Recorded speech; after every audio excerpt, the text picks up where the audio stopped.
Enrollment at Central Middle School has 620 students and is increasing by 20 students each year. Northeast Middle School has 1,200 middle school students, but is decreasing in size by 38 students each year. If the two schools continue their current enrollment trends over the next few years, how many years will it take for the schools to have the same enrollment? Well, there's a key word here, same. That same enrollment implies that the numbers are going to equal each other. In math, same means to equal. There are two schools that we're discussing. Central Middle School with 620 students, and it is increasing by 20 students each year.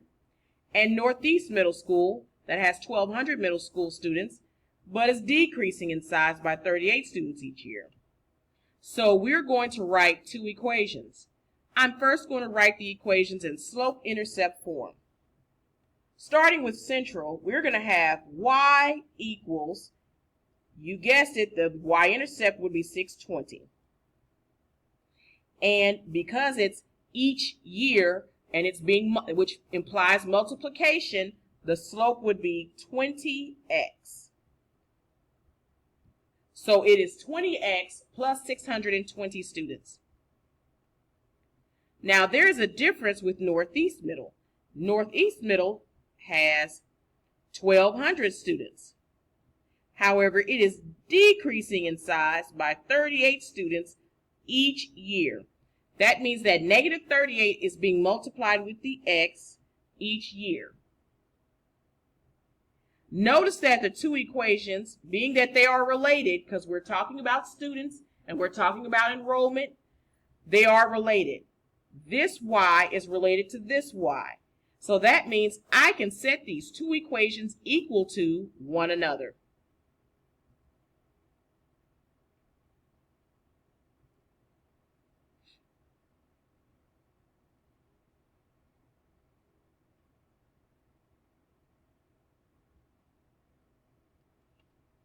And now that I've set them equal to each other, I can solve for x.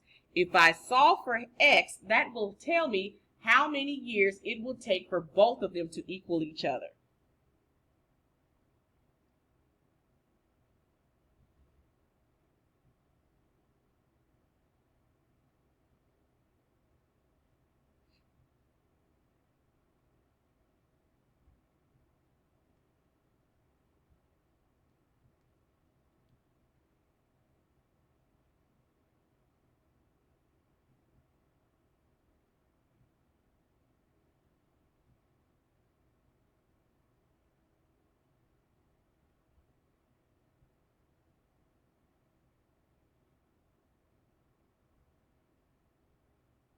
In this case, x equals 10. So it will take 10 years to get these two schools to have the same enrollment.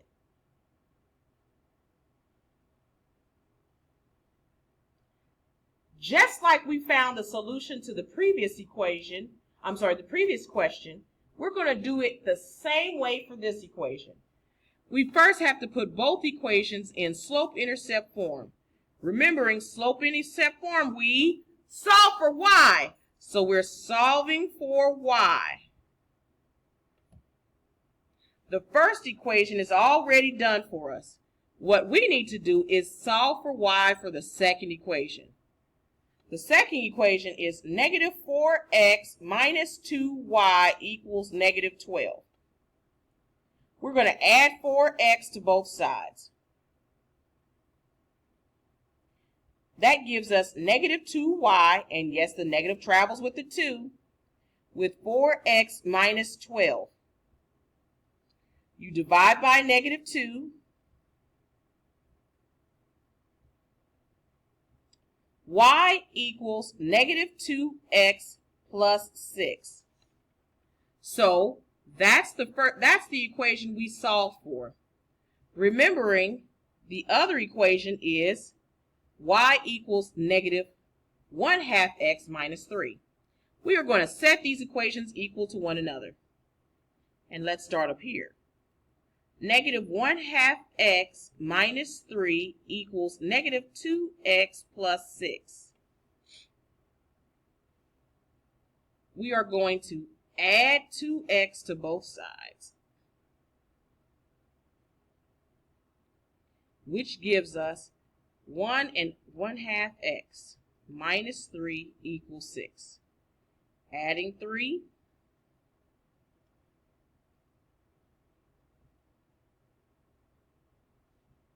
What we're going to do now, I'm going to make this an improper fraction, which gives us 3 over 2x equals 9. What are we going to do to solve that? Multiply by the reciprocal.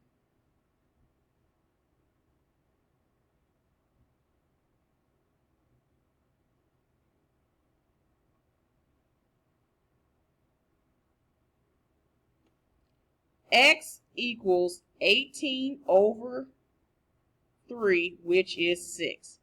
X is 6. Now that's one of the numbers for our equation, but what's the other? What is y? We're going to put this 6 in for y.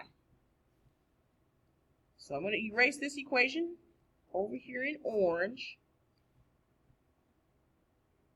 and we're going to solve for y. So y equals negative 1/2 x minus 3. Instead of writing x, we're going to write, you guessed it, 6. You're not sure what to do, you'll get negative 6 over 2 minus 3. Y equals negative 3 minus 3. Y equals negative 6. So our answer is 6, negative 6. Great job.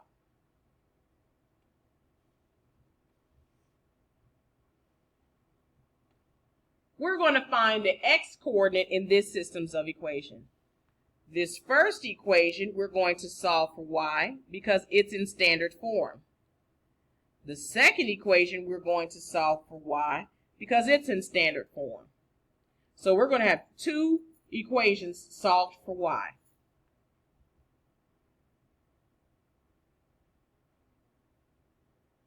Make sure you are very careful with what you do. I find that many of the issues are students leaving off negatives or not putting fractions in the problem correctly. Being detailed is being a mathematician.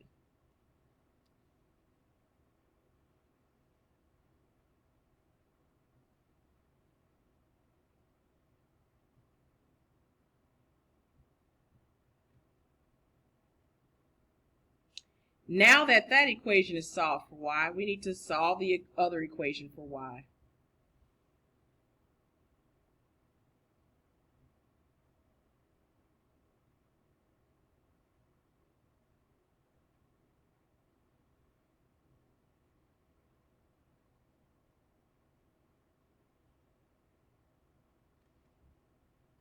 Now we're going to set these 2 equations equal to one another.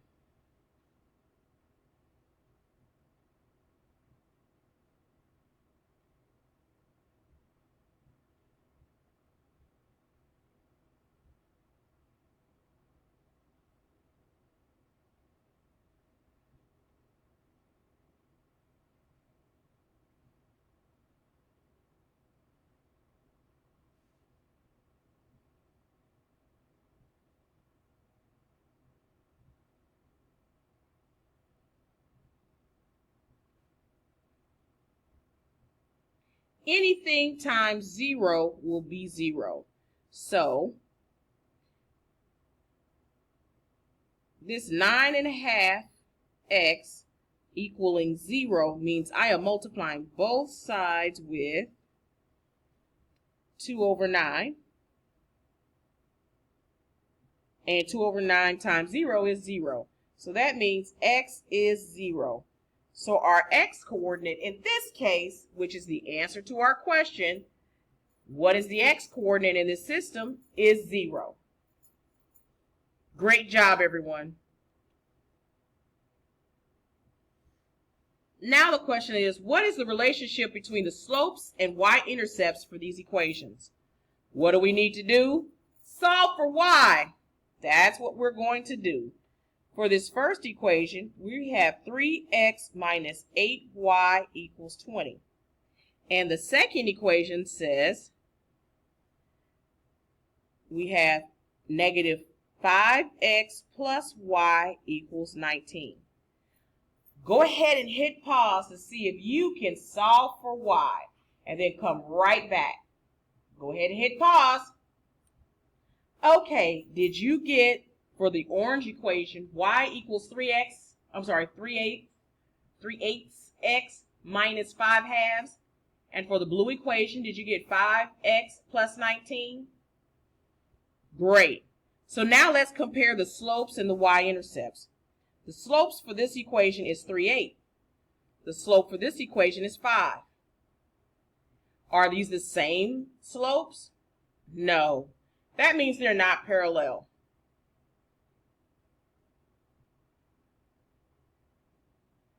If the slopes were the same, the lines would be parallel. Since they're not parallel. Are the slopes, if I multiply this orange slope with the blue slope, would I get -1? No. That means that the slopes are not perpendicular.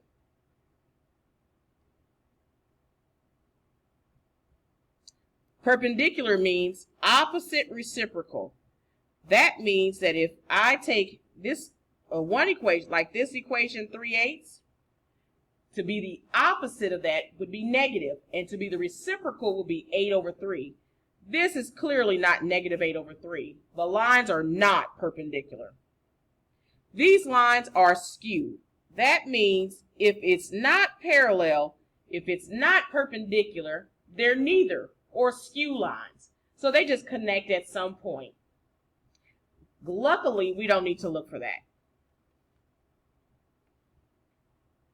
Here's a problem. What is the equation that passes through the points 12, 18 and 11, 12? How are we going to find that? Well, let's take a look. We have a point and we need a slope. So we're going to use our point slope formula, which is y minus y1 equals m times x minus x1. So we need a slope. Let's find our slope. We're going to take 18 and subtract that from 12. 18 minus 12 is 6. Now we're going to take 12 and subtract it from 11. 12 minus 11 is 1. And what's 6 divided by 1? 6. This is our slope. Now I'm going to take one of these points here, and I'm choosing for it to be this point. Doesn't really matter which one. And I'm going to make this 12 my x1 and the 18 my y1. So we're going to have y minus 18 equals 6 times x minus 12. Now we're going to find that equation. How are we going to find it? Solve for y. Good job.